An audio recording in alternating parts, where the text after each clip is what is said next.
Hey, good morning, friends. So let's talk about what we're eating this week.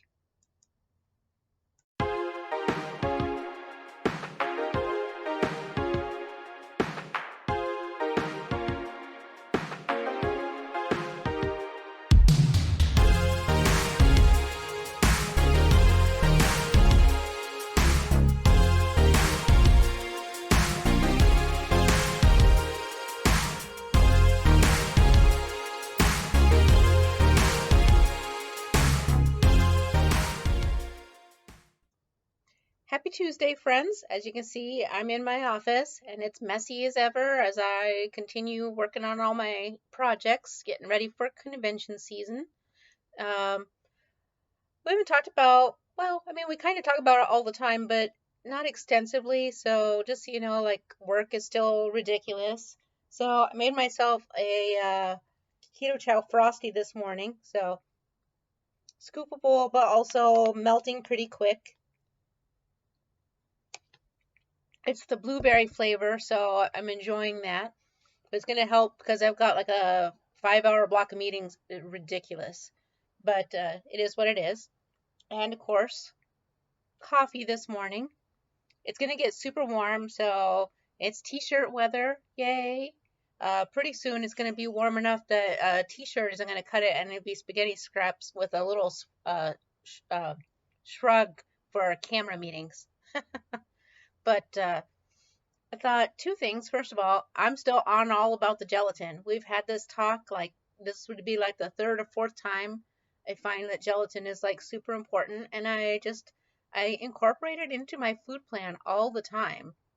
And I just think that we don't necessarily always talk about it a lot, even though we recommend it a lot, especially when people say that the keto chow upsets their stomach, and it's because they're not used to having the fibers anymore.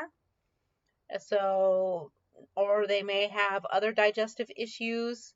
Uh, but the recommendation is that gelatin might help with that is a solid one because it's a digestive aid. And the way that works is that it draws fluid into your digestive system and helps as a protein and works as a protein sparer. Losing my words. It helps. It's hard when you're making it go on the fly. Maybe my coffee will help.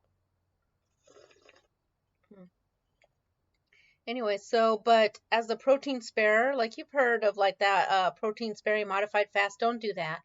That is an extreme and really diety diet. I 100% cannot get behind that. But a protein sparer is still a thing.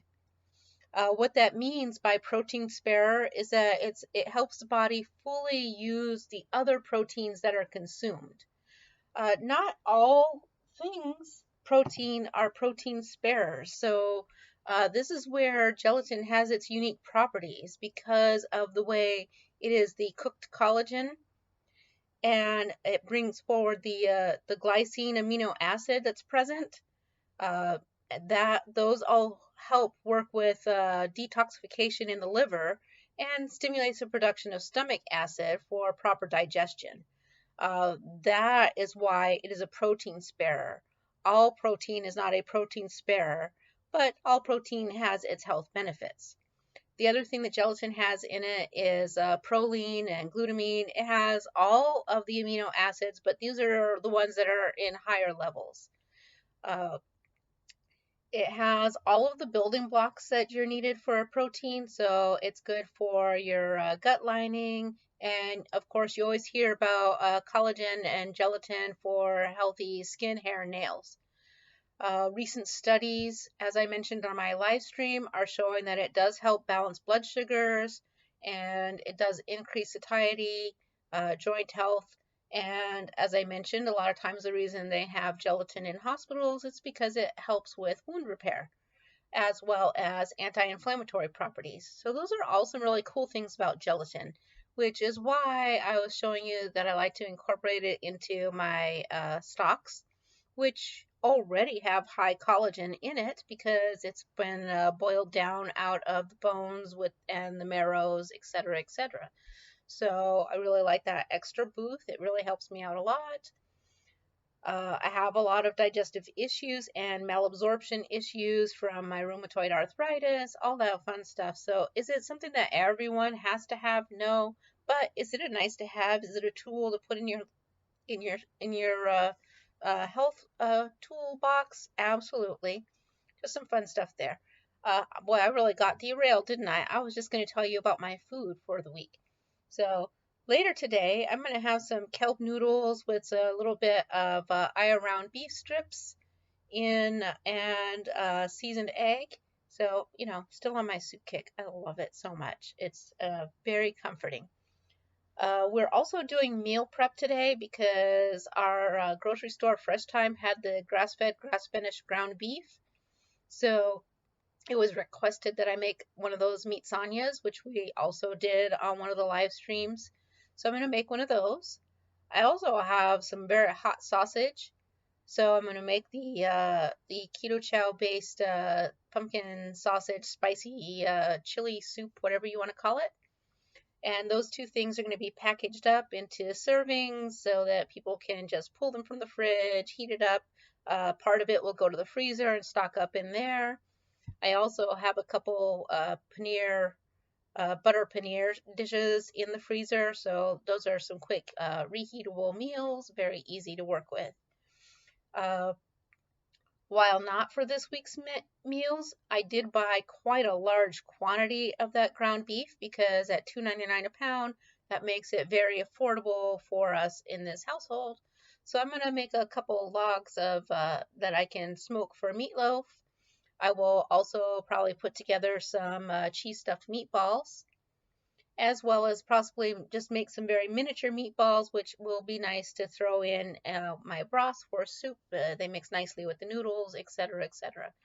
So we might also throw together a batch of taco meat just to have in the freezer so that it's easy to pull out, throw it in omelets, throw it in if we make tacos. Maybe you want it on a salad, all kinds of stuff you could do with ground beef.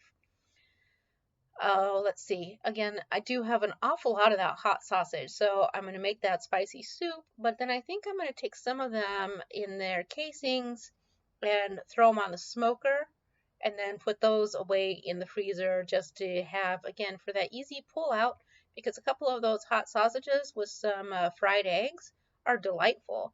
It can also be sliced up and put in soups. It can also be sliced up and fried up with cabbage, which is really nice. All kinds of stuff. That's it. And I do have some egg buns still, so they're also in the freezer, so they're easy to toast up, makes it very easy to eat.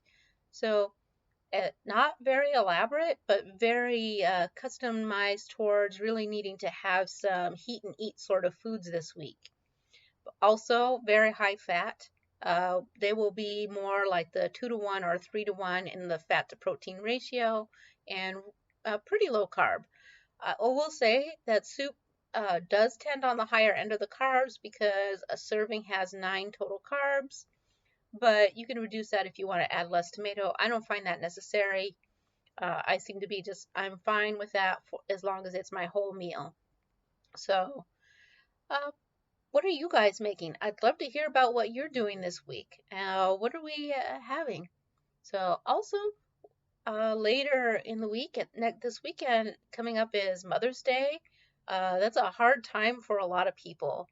Uh, just curious as to what you are doing to help alleviate some of the stress surrounding that. As you know, stress can raise your cortisol, which is uh, a hard on your body, hard on your digestive system, the whole 9 yards. A lot of people have either very traumatic events or just because it's very highly interactive and emotional building, it's a big deal. So let's talk about our stress strategies there, and let's circle back on Thursday or maybe even just elongate our Cheese Friday and talk about it.